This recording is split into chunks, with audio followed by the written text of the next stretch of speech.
Hello, it's good to be here. Mission Trails Park is a treasure. Imagine a huge wilderness park with inside the city limits of one of America's largest cities. And I'm very pleased to be able to be here on 3 occasions now to try to give us some geological background. Tonight we're going to start with nuts and bolts, that is the rocks, the minerals, the things that are the building blocks of the park, the things we walk on. Next time we'll go to energy flows. We're going to destroy things, build things. We're going to show how energy works around the earth.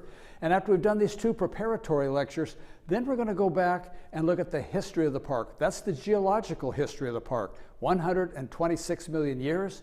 We're going to see 4 radically different things. You would not recognize at any one of them what the other 3 would be. So now let us start with rocks and minerals. And with rocks and minerals here, well, as it says simply there, rocks are aggregates of minerals. And minerals, luckily, are mostly made of 8 common elements. As it turns out, there's more than 4,000 minerals described so far, and they have great complexity to them. But luckily, we can, by focusing on a few, in this particular case, 8 common elements. These 8 elements you see here, they form 98% of the rocks of the continents and the oceans, this 98% of the Earth's crust. And of these elements, oxygen is the most abundant. It's more than 45%.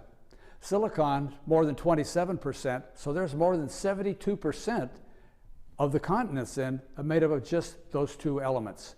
Now, here's something I want you to notice on this. I mean, this is no great way to start with all kinds of tables and detailed information, but here's what I want you to notice. Oxygen, as they say, is by far the most abundant. You notice to the right, up above it, -2 charge. Look at the charges down the other 7 most abundant cations. They're all positive. They range from 1 to 4. So what we're going to see here is a basic building block in rocks. We call it, as you see, this silicon-oxygen tetrahedron. The silicon drawn there in blue, remember now that's a +4, and then each of the oxygens colored red here are -2. So what do we see? A basic building blocks for minerals, a tetrahedron with 4 negative points. And remember, all those other elements, all those other isotopes have positive charges, so they can hook up on this. So we're going to see then 8 common minerals. As I already mentioned, there's more than 4,000 minerals been discovered. But think back to that tetrahedron. Think of it as like a Lego piece. Think about all those other elements that say they have different charges, different diameters, and it's a question of how many different kinds of pieces can you make?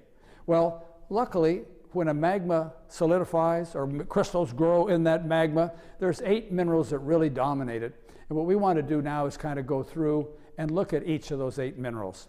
So if we go full screen on this, minerals are just lovely. I mean, quartz, I think most everybody's familiar with quartz. It's a very common mineral. Yet when you give it some space to grow, look how stunningly beautiful any mineral has. Each mineral has its own specific physical structure, and when it's allowed to be displayed, it is lovely. Now, here's quartz. On the left side of this, you see it's mostly clear. On the right side, you see it looks kind of milky.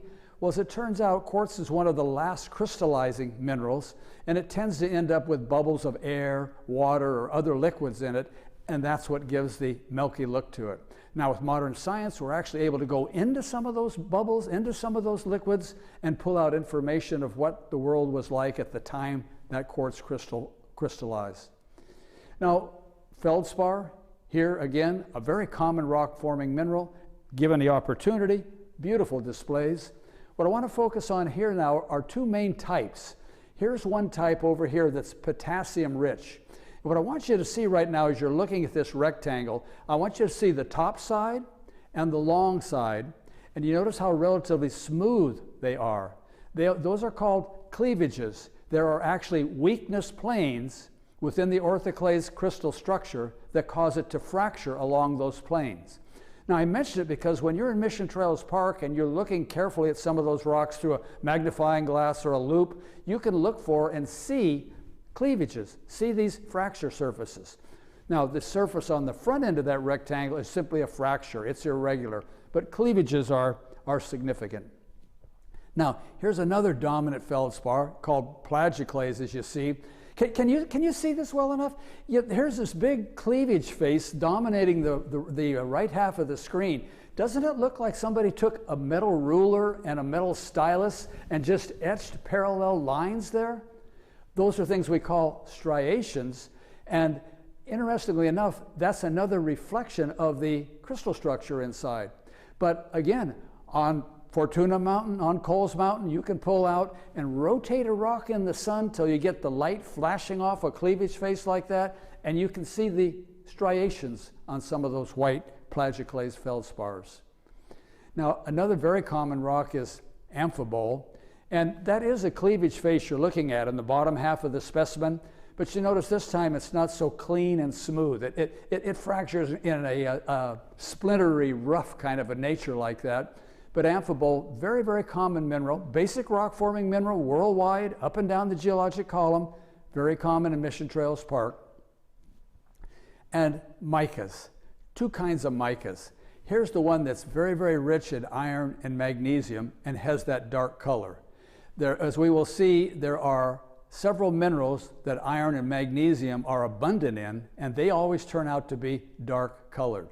But what you're seeing there now is a cleavage face, and you're seeing two directions, and you're seeing how great the dimension is. But in reality, this is kind of like a book. This is like you're looking at the cover of a book. And as you know, within the book, you may have hundreds of thin pages on the thin side of the book. Well, so it is with that mica. If we move on and look at the potassium-rich one, maybe there on the right-hand side of the screen, when you look at the piece that's being held towards you, can you see along the end of it, can you see or sense some of the pages, if you will, some of the thin sheets on the muscovite mica? Now, these micas, again, abundant in the rocks, particularly the biotite in Mission Trails Park.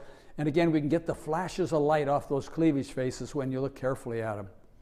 Another one here, olivine. I'm sorry here, but we don't have it in Mission Trails Park. I mean, if you want olivine here, you can either go to Hawaii or go to a jewelry store. They call it peridot. Lovely green stone for a ring or necklace. We'll talk about this more about rock-forming minerals, but let's move on and see a little bit about how some of these things are done. Now, with igneous rocks, these are going to be crystals grown out of magma. So what I want you to visualize here, if you will, I know this is a very busy diagram, but what I want you to think about right now is the top of the diagram is very high temperature, and the bottom of the diagram is relatively low temperature. And what we're going to look at is we're going to look at minerals crystallizing. So like I say, the top is high temperature, and as we move down, the temperatures drop. And that also means when we're up there at the high temperature, those first mineral names you see, the earliest crystals up at the top form, and the later crystals at the bottom. So what I want to start with here is the ones up near the top, way up here, and you look on the left of that, you see calcium rich. Well, there's that plagioclase, the mineral that had the striations on it, and it grades from calcium rich to sodium rich as the temperature of the magma drops. On the right-hand side there, you'll see four different minerals. Up at the top, the olivine, the beautiful green sand grains we were looking at, and then pyroxene, amphibole, dark, fractury rocks, and then the biotite mica coming down with us here bit by bit. So what I like to do now, and here's another, I don't want to blow everybody away with too many tables, but I do want to get some background. A lot of these kinds of things we're looking at like this, I know it's not a good idea to show this kind of information, but what I'm trying to do here is lay the groundwork, the foundation, so on our third lecture, we put it all together and try to all make it sense. How do we recognize, how do we read this history we're talking about? Now here, I just want you to pick out a few things. Basaltic rock, visualize a Hawaiian lava flow. 80% by volume, that means worldwide, 80% of the magma that flows out on the surface is basalt. That second line down there, the SiO2, those are those tetrahedrons we were talking about. And when those tetrahedrons link together, that makes it hard for a fluid to flow. I want you to notice those temperatures there. Look at that, 2,000 degrees Fahrenheit, low viscosity. Look at this Hawaiian lava flow. My goodness, that's 2 years ago? Look at that lava flow. very low viscosity, flows almost water-like. Now, when we see that flow, think about the heat loss. It's losing heat from the magma into the ground. Heat is going from the magma into the atmosphere and also into the vegetation and water and things it encounters. So it tends to cool down quite quickly. Now, those are the very high temperature, iron, magnesium rich, calcium rich lava flows. Now let's go on and look at the kinds of things that we have in Mission Trails Park. These rocks, Hawaiian rocks, remember that's where our green beach sand was from, Hawaii. So that's where the olivine is in these early formed minerals in the high temperature magmas. But if we move back to the same diagram, and now let's do Mission Trails Park. The temperatures, I just went halfway down. That's basically where most of our rocks had formed, and that means the crystals are mostly there. So if you look to the left of that red arrow, if you read amphibole, biotite, mica, we're already saying those are very abundant in the rocks. We're going to look at some more of them as we come up. And we also then go on over to the blue line there, and there's more of the plagioclase going up more in sodium content at this time. So where we are, we're right here kind of in the middle. And to the left of the red mark there, you see the word andesite. Kind of small now, but we'll be seeing that again here real soon. So what I want you to do now is visualize the differences in the magma here, the magma that crystallized to make the rocks of Mission Trails Park versus that of Hawaii. So there was Hawaii, but just for comparison, andesitic. Well, Andes mountains. In other words, we're talking about magma very similar to the most common magma that comes out in the Andes Mountains. You see it's much smaller by volume, but notice that the SiO2, the tetrahedrons, there's more of them than there were. More linkages means higher viscosity. Notice the temperatures dropped almost 1,000 degrees. So this type of lava doesn't flow pretty like. The kind of lava, the kind of magma we had at Mission Trails Park, I should say had, we don't have any now, we're not expecting any, but what it was like, what did it look like when that magma came to the surface? It exploded. Lower temperature, a lot of silicon oxygen tetrahedra in it, very high viscosity, gas can't get out, it has to blast its way out. So what does this look like? Well, I could say that. Well, this happens to be Mount Mayon in the Philippines. However, were I around 125 million years ago, I could have said, I took that picture at Mission Trails Park. So, as I mentioned earlier, and as we will see in 2 more times, things have definitely changed at that park. Now, a schematic diagram here, vertical diagram. I want to look at magma here. Well, first, down at the bottom of the diagram, the label there, Plutonic rock. Most magma never makes it to the surface. I mean, it's a sticky fluid, it's hard, it has to break through the overlying rocks to get up there. How do you get through there all the way up to the surface? Of course, some of it does, and that does get to the surface we call volcanic rocks, but most magma never makes it to the surface. Now, with the volcanic rocks, let's move on and look at these here. Now, here's the basalt. This could be a piece of the picture we were just looking at of the lava flow on the big island of Hawaii here 2 years ago. If we had a piece of that rock right now, it would look like this. And one of the things I want you to notice is, where's those mineral crystals? We just looked at all those beautiful mineral crystals.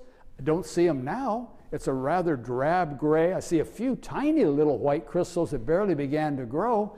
So what's the problem with crystals in basalt? Well, as we saw, the lava flow was losing heat to the ground, to the atmosphere, to its surroundings, which means the minerals don't have much time to get organized. The silicon and oxygen have to find each other to make the tetrahedra. Then the other positive charged cations have to come in and link up to build a mineral, but it cools too fast. So we're going to say that the fine crystal size there means rapid cooling of the magma, and therefore we're going to say, well, this must have been lava, magma that made it to the surface. Now, I know this isn't a volcanic rock. This is a conglomerate from around San Diego. And I want you to notice kind of in the middle and middle right, you see the kind of the reddish color on these cobbles, these boulders and all. For most homes in San Diego, you run into these, or if you drive down Mission Valley and look at the walls, you see these conglomerates. But what I want to look at here right now, since we see so many of these around, not in their volcano form, but as pieces derived from volcanoes, that is volcanoes that were active 160 million years ago, 155 million years ago. I want you to see what those rocks look like if we break one open, and it's a type we call rhyolite. Now, when you look there, you can see some nice crystals. You can see some whitish feldspars, maybe some that are slightly pinkish or weak salmon color, another kind of feldspar. The quartz looks kind of grayish in here. It's actually, clear. But the other thing I want you to notice is surrounding it. You see the reddish material surrounding it all the way around? That's very, very fine crystalline, just like in the basalt we were looking at. So the fine crystalline tells us rapid cooling. So what do we see here? 2 stages of cooling. The magma was resting below the surface, and we were having feldspar and quartz crystals grow, but then disturbance, more magma rushed in, or some fault movement or something, the magma came out to the surface, and then most of it cooled very rapidly, giving us that reddish, fine-grained matrix around it, a 2-stage volcanic rock. Now I want to move on to another type, this other explosive types here with pyroclastics. We can do that word, can't we? Everybody knows the word pyro. What are we talking about? Fire. And the word clast or clastic means pieces. So fiery pieces in these explosive kinds of volcanoes. Now maybe the most common type, if we see that full screen, we can appreciate this even better.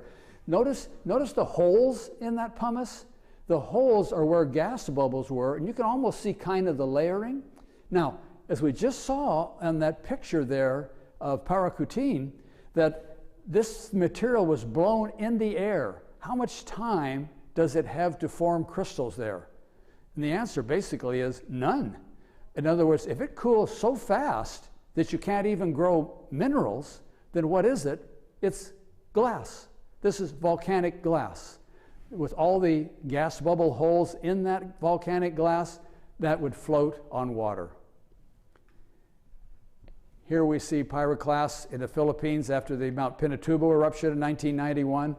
You see the pyroclasts blanketing the landscape. Well, the Mission Trails landscape was blanketed many times by pyroclastics in the deep, deep past. Now here's a close-up look at one of these. So in the upper left, there's the word Andes again, andesite, and the breccia just means broken pieces. So if you look very carefully at that rock, what I want you to see is this. Doesn't it look like it's full of broken pieces of other rock? Not mineral crystals that grew there, but other rocks that, well, we saw Mount Mayon in the Philippines. We saw that big explosion. We might go back and for that big explosion, blow all those pieces of rock into the air, break them into smaller pieces, such that, well, let's try another look at it. Here's another one of them. Here's another one of these big hunks of andesite. This is Mission Trail stuff. This is right from the quarry there at Mission Gorge. And again, you see near the top center, you see a big green hunk of rock blown out. Then you see a lot of whitish ones, some other gray ones, angular pieces, material blown into the sky and then settling back out. Now, with plutonic rocks, now we're going to go and look at what do these rocks look like that turned into magma cooling deep below the surface.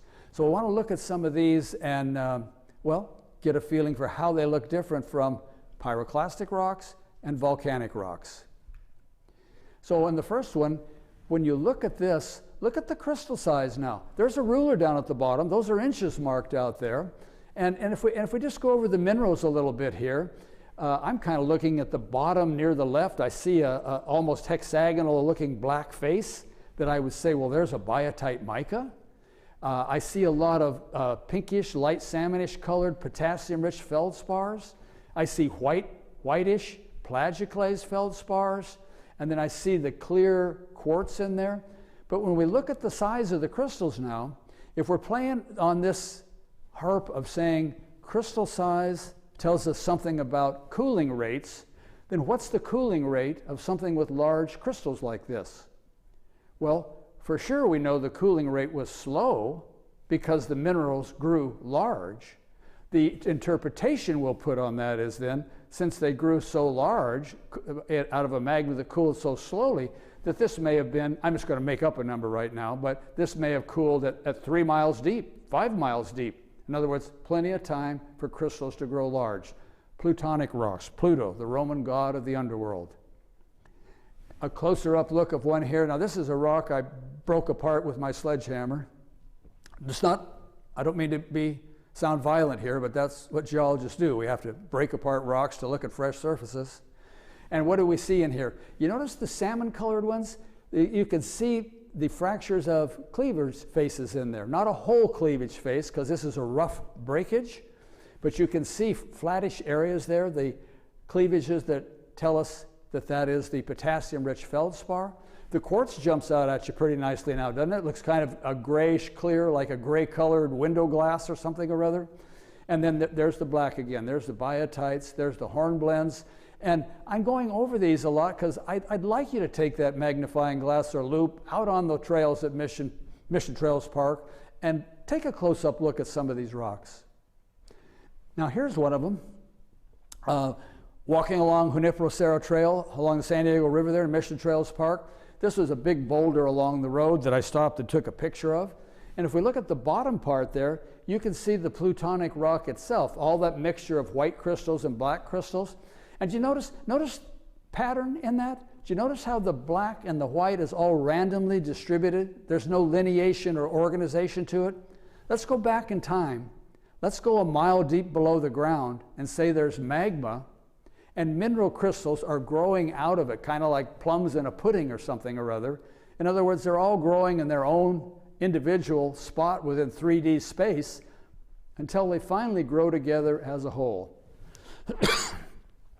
Now, when we get to the place that, say, 98% of that magma has turned to mineral crystals, in other words, it's a solid rock, that rock can be moved by a tectonic movement and it can fracture. And that's what we're seeing up at the top, are ancient fractures. And what has filled those fractures? They're filled by late-stage minerals. Now, we call those bodies dikes, and you see a lot of these in Mission Trails Park. That's the reason I'm bringing it up. But remember now when we were talking about how a magma solidifies or cools, and as we came down in temperature, the last thing left was quartz, and then some of the potassium-rich feldspar. So what are we seeing in here? We're seeing with that light color of the minerals filling that dike, the dike filling that fracture, what we're seeing is late-stage fluids. This is probably what the last 1 or 2% of the magma looked like, and it was rich in these. This, we don't have them in Mission Trails Park, but you know, San Diego County is world famous as one of the best places in the world for tourmaline. The tourmaline from the Pala mine, the Himalaya mine, the things in San Diego County, they're displayed in every museum all around the globe. And where do we find those beautiful tourmalines and other gems? We find them inside those dikes because they concentrate elements like boron and lithium, which both are abundant in San Diego, but rare in magmas in general. So in other words, gemstones. If we're going to find gemstones, they're probably going to be in these light-colored, late-stage dike fillers. Another interesting feature, if we go full screen to get a real good look at this, here we are on North Fortuna Mountain, and what are these dark blotches in the rock? Now, there's the geological term, xenoliths. I mean, we know we usually hear xeno for what? For xenophobia, you know, fear of foreigners. Well, lith is lithology, the study of rocks. So we're looking at foreign rocks. And what are we looking at here? A light-colored magma. And remember, that magma is miles deep, and as it's pushing its way up towards the surface, it has to break apart the overlying rocks. And some of those overlying rocks will fall into the magma, and the magma there was cool enough that it didn't totally dissolve or melt or incorporate those blocks, and we're seeing examples of some rocks that had solidified before this magma. We can look at another close-up of one of these. If you look down by the fingers, the magma, the plutonic rock, looks very familiar, doesn't it? There's the whitish feldspars, there's the black amphiboles, there's the gray, the quartz areas. But then you see the xenolith, the foreign rock in there, sure stands out. That's a different rock than what we have been looking at. And I bring these up particularly for Mission Trails Park because the dikes and the xenoliths are very, very common. And as you hike around, you will see a lot of these. I'm going to move on now to sedimentary rocks. And we're not going to go to limestones or some of the other kinds. We're going to stick with the kinds of sedimentary rocks that are made of pieces of pre-existing rocks. That's what we have here in Mission Trails Park. And the first thing I want to look at is go back to a conglomerate we saw again. This is just me walking around the asphalt road around Lake Murray there from the Little League fields back over towards the entrance. You'll see many times you'll see these conglomerates, and I invite you to stop and pick up some of those clasts and look at them carefully and see what you see. But for sedimentary rocks made of pre-existing rocks, conglomerate is the name for the rocks that contain big pieces of pre-existing rocks. And the other two main names are sandstone. Well, you see the resistant layers there are sand grains, sandstones, and the gray weaker areas there are mudstones. Now, I'd like to go back here a moment, go back and talk about the mudstone and sandstone some. And what I'd like to do here is discuss that when we look at this mudstone and sandstone, how are these things formed? Now the sand grains, that is the resistant layers you see there, the sand grains would be from the disintegration of plutonic rocks. We've been looking at those feldspar crystals, those quartz crystals. Well, when those rocks are physically disintegrated by tree roots, by expansion and contraction and the heating of a day, they tend to disintegrate and come apart physically. That'll give us the sand grains that will ultimately make that sandstone. The also rocks exposed at the surface are attacked chemically. Rainwater is not pure. It's not pure rainwater. Rain falling through the atmosphere will absorb carbon dioxide and actually land as a weak carbonic acid. So that can eat away at rocks. Acids from plant roots and others do, and will make mud.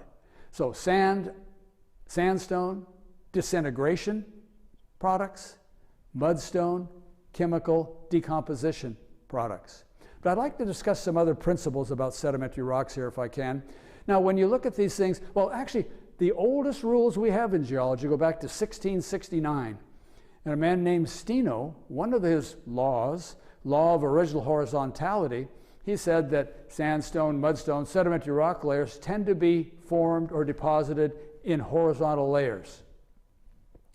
Another one of his rules was the law of superposition. And it's a good common sense one. If you look down at the bottom there, you'll see a mudstone. And since that's on the bottom, it has the oldest. It had to be there first before the next one could come on top of it. So if we go from the bottom of the photo to the top, the rock layers get progressively younger. Now, the interesting thing here is those mudstones in particular are going to have fossils in them. And the interesting thing there is we're going to see the record of life, which means the fossils in those rock layers at the base are going to be older life than the ones we're going to collect from up at the top. And by the time we do this around the world, what we're seeing then is older fossils being replaced by younger fossils, or more specifically, the fossils are remains of life forms. We're seeing older life forms being replaced by younger life forms. And it's very exciting stuff. Studying the fossil record in recent years, there's just been tremendous advances in our understanding of the record of life on Earth. Now, I want to move on to the third, to go back to full screen here and talk about metamorphic rocks. If we add more temperature and pressure, we metamorphose existing rocks and change their form. Now, what I'd like to do here is go through a transitions from loose sand, which can be compacted into sandstone, a sedimentary rock, which under more intense heat and pressure can be metamorphosed into quartzite. So let's just look at that. So here's sand. This is loose sand, a photo I took down in Vizcaíno Peninsula in Baja California Sur. And so that's loose sand, you know, sediment. Put your fingers in that and it'll drizzle out between your fingers. But you know, isn't that interesting? When you look at that sand and you look at it and you see all the footprints and the tracks and the trails, and they'd be so easy to destroy, but it's amazing how often they go into the fossil record. Some more windblown sand can come in and gently bury that surface, and those footprints are preserved. And I hope you've seen that on flagstone, around swimming pools or fireplaces or such. You can commonly find the tracks of ancient animals that had walked across that surface. But there's the loose sand. Now, if we move on to sandstone, what have we had here now? We've compacted it, maybe buried it and put some pressure on it, but we've also had minerals precipitate out of the water to cement them or bind them together. So this is sandstone. You could pick this up and throw it. It's a stone, it's a rock. But if we go on now to our metamorphic rocks, Mission Trails Park, I don't mean this to be negative, but we are a bit deficient in metamorphic rocks. The main thing we find are boulders. And this is a boulder of quartzite. And what I want you to see now is this is metamorphosed sand. So if we break this rock apart, what we'll see is a surface like this. Can you see that? Doesn't that almost look like sugar? Doesn't that look like if you licked that, you'd get a sweet taste from it? Well, visualize this. The sandstone we just looked at, what about if we took those sand grains and just put them under so much pressure, we cracked them and fused them together? That's what's happened here. So here is quartzite. We've taken that, what was loose sand, and now we've metamorphosed it into a hard rock. And you'll see these quartzite. I showed you a boulder to begin with because you're going to see lots of them. If you're walking along the San Diego River or walking around Lake Murray looking at the conglomerate and all, you'll find a lot of quartzite cobbles and boulders in there as well. Now, another feature of these, because they are so hard, do you see those little crescent shape, those little lunate indentations or scars? Those are the impacts. These boulders really only move during floods because they're so heavy, but in a powerful flood, when those heavy, hard boulders bang into each other, you get those percussion marks, those lunate indentations that mark where another rock collided with this particular rock. So interesting stories, and well, again, we've done a lot of little nuts and bolts here today. And what I want to do here is we're going to build on these things. All these things we've talked about that seem like isolated little bits of information, well, we're going to, as we go back, we're going to tie them together because I've made a few little interpretations like about crystal size and depth of burial, a few little things there about tracks and fossils. And so what we're going to do in the third one of the lectures is these bits and pieces that we were learning about independently here, we want to do them collectively and see what it tells us about this story. Now, next time, we're not going to be so focused on smaller things. We're going to go global. We're going to go look at energy flows. What we're going to do next time is we're going to see where the energy comes from and how mountains are built. And we're also going to see mountains destroyed. So next time we'll build mountains and we'll also turn around and destroy them. We hope you'll be here for all that excitement and action. Thank you.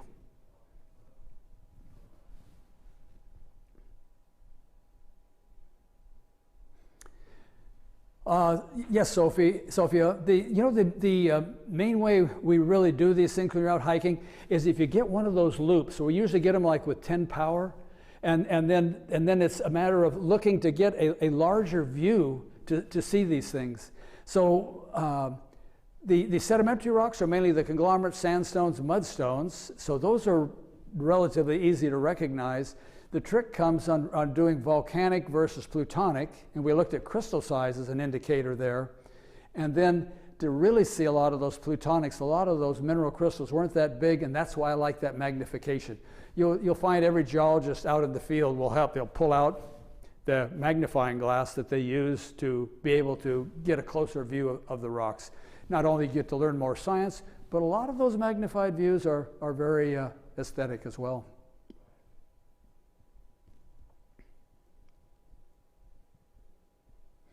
Hi, Patricia. Very good question. When I say there's not very many metamorphic rocks in San Diego, I really should have said in the city of San Diego, because if we go to eastern San Diego County, Julian, for example, on the rocks on top of the mountain there, on top of the batholith, the Plutonic rocks, there's loads and loads of metamorphic rocks up there. One of the famous rock units we have is we call it the Julian schist. A schist is a highly metamorphosed rock. And that's the rock that contained all the gold for the gold boom we had here in the late 1800s in San Diego County. So we do have metamorphics, but they're basically on top of the mountains to the east, not down here in the lowlands, which is mainly, well, for the most part, sedimentary rocks.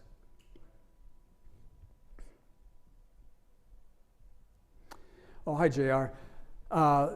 In terms of the rarest minerals found in Mission Trails Park, we haven't done so well. We're going around looking for those dikes that we were talking about, those light-colored mineral dikes, looking to see what can be found, and there never has really been much there.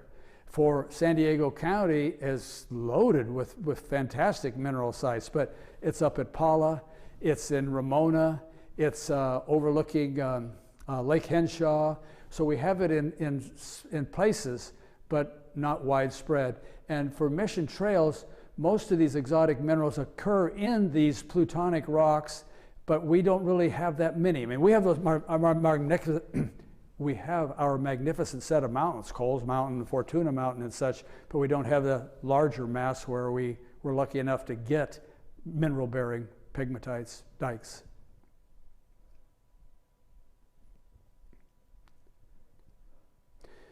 Hi, Tavner. Good question.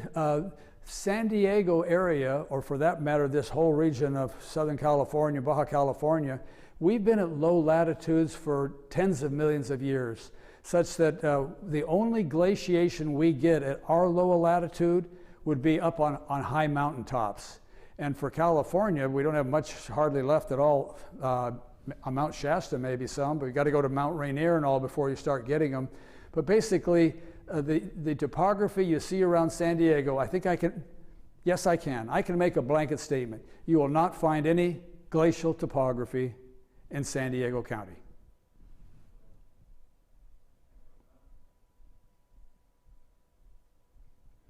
Oh, hi, Michelle. Yes, the boulders are made from cooled magma as well. Now, we get boulders that literally fall off of something like, Quaipai Mountain or whatever. They'll literally, gravity will pull them off and they'll fall off. But then those tend to then be pulled and down into streams where they're then rolled and made into other boulders. But the boulders are simply pieces, it's basically a size term, size of a hunk of rock. And so most of those were from cooled magma to begin with.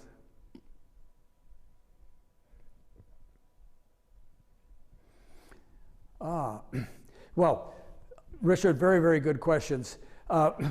Whether the source of the volcanism in San Diego, we're actually going to look at that next time. I'm going to answer it now, but we're going to look at that in some detail next time when I'm talking about energy flows and mountain buildings and such. In San Diego, the source of the volcanism was subduction. Subduction meaning a hunk of Pacific Ocean floor called the Farallon Plate was pulled underneath California, and that is what set off and made the magma to give us the volcanics we have, like in Mission Gorge Quarry, and the Plutonic rock mountains of San Diego County. And it's interestingly enough, these volcanics, like I say, so beautifully exposed in Mission Gorge Quarry, but that's also, if we go from south to north, that's the Otay Mountains, that's Dictionary Hill, that's Del Cerro, that's Black Mountain up at the near Penasquitos. And we go all the way up, we geologists call them the Santiago Peak volcanics, named after Santiago Peak in the Santa Ana Mountains. So we have this long, long line of all these volcanic materials. They range from 120 to 140 million years old, in that range. But we don't find any of the volcanoes left. In other words, what we see are the remnants of their deposits. When you think about that volcano, the volcano doesn't occupy a whole lot of space, but the flows going out from it, the air material that flies out in the air covers wide, wide areas, And what we see is the products that came out of the volcanoes, but it was long enough ago that the landscape has been carved and erased the actual volcanoes in San Diego County.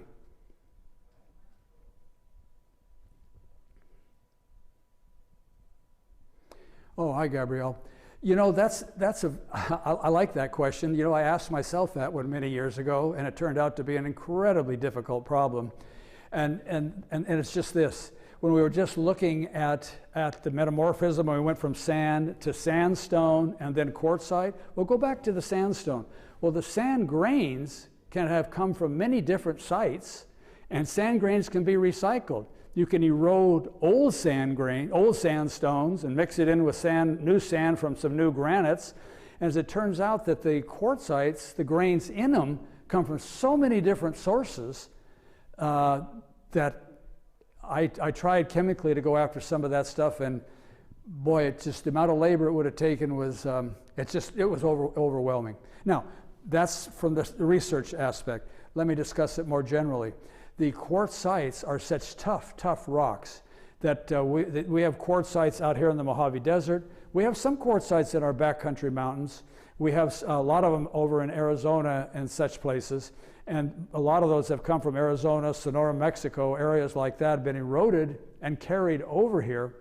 But some of those are what we call multi-cycle. We may have had a quartzite class deposited in a conglomerate re-eroded and moved again. And what I guess I'm building up to is the age of some of these class, the grains within them, a lot of them are more than 1 billion years old. That's the sand grades inside the rocks. And they tend to have a polycyclic history. That is to say, they have more than one history. They didn't just start here and end up there. They went here, then there, then here, and they have a very complex history. So they're very fun things to think about.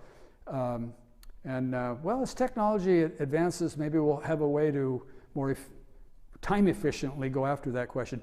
Very good question, though. Thank you.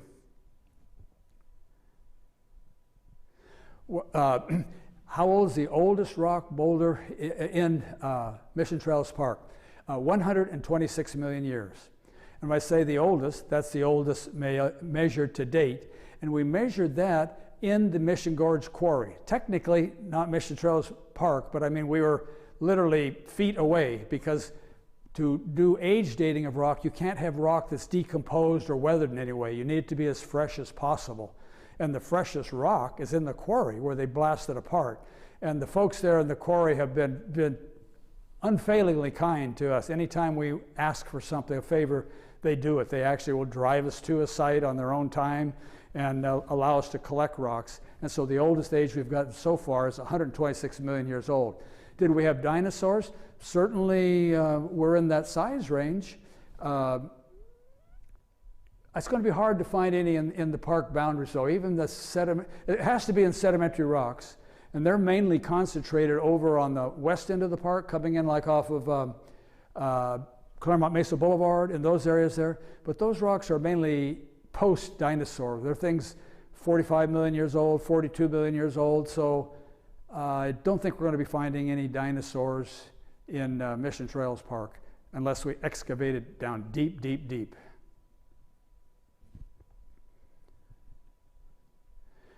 The name of the volcanic mountains, well,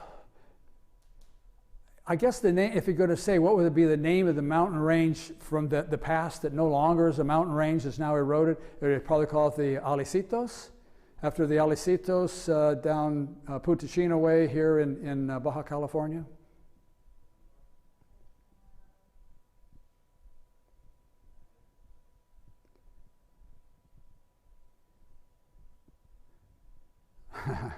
Well, that's one thing about being a geologist. That's an easy way to get to be a rock star, right? Everybody with a degree gets to be a rock star.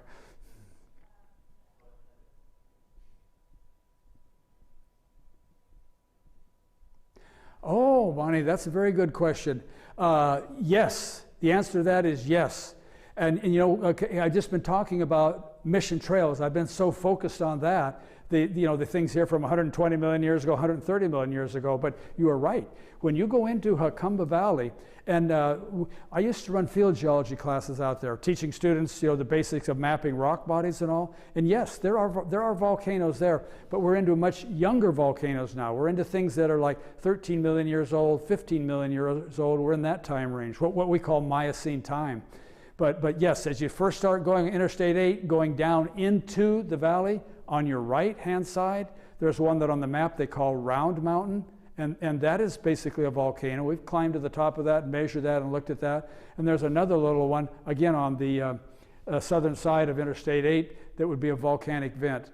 And then, of course, when you see things like Table Mountain, the beautiful mountain capped by the lava flows and all, that would be some of the lava that came out of those. But yes, so San Diego County does have volcanoes, but much younger ones, Miocene age. We don't have them back in the Cretaceous, which we have in Mission Trails Park. Conglomerates, depends a lot on what the matrix of the conglomerate is or how it's cemented. You can get conglomerates that are literally cemented together by quartz, and then it's very, very hard to break apart. You can get conglomerates that have just been dumped in sand and the sand's kind of loose, and you can just go around and basically pick the pieces out. So conglomerate just says there's a whole pile of pre-existing rocks dumped someplace, but that doesn't tell you what happened after they were deposited. Things could have happened to really solidify the mass, or it may still be relatively loose. So it could be any of the above.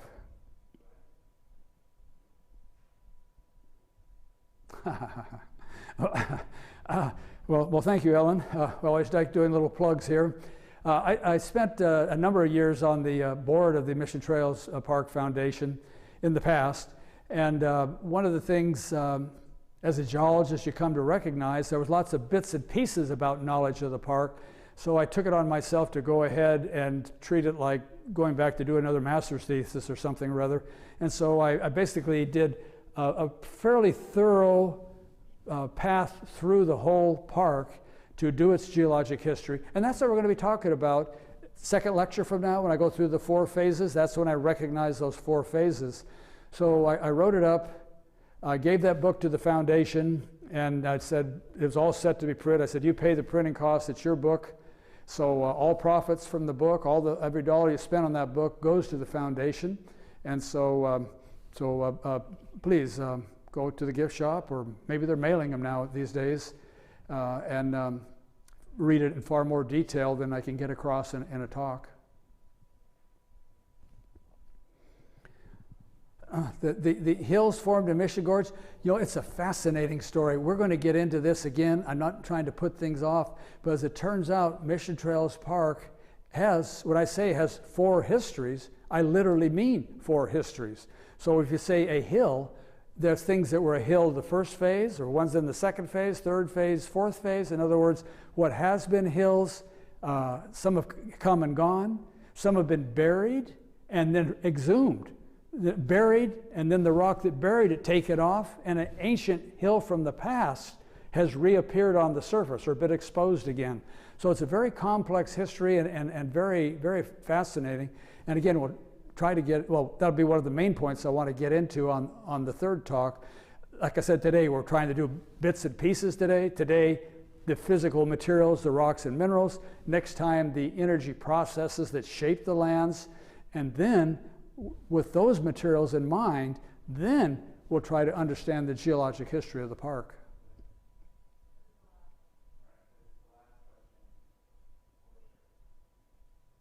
Oh, hi, AJ.